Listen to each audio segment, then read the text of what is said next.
大家好，我係5A班蕭正賢。今日我要介紹下三角形。日常生活嗰陣時，我哋成日都會睇到三角形，唔知你哋睇唔睇到呢？而家我就講下三角形嘅幾種類別，跟我嚟一齊睇下啦。首先有平面三角形，之後有三角錐體，然後仲有三角柱體。而家我就介紹下三角形嘅，用邊嚟分類。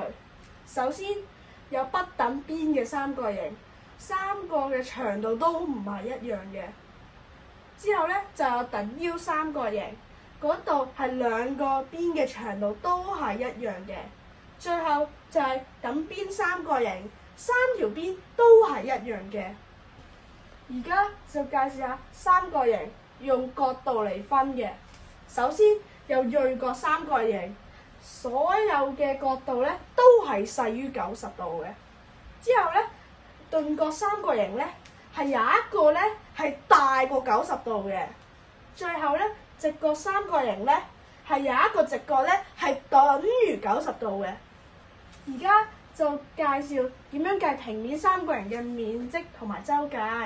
面積咧就係底乘高除以2，周界咧就係三個邊嘅長度相加。而家我哋就做個小練習啦。呢度就係個底，相信唔少人會覺得16係個高度，唔好誤會啊！要係有直角關係嘅，所以係14。個面積咧就係底乘於高除以2，即係12乘於14就除以2。答案就係等於84 cm² 啦。聽咗咁耐，相信大家對三角形更加多嘅了解啦。而家我嘅分享就到呢度，多謝觀看。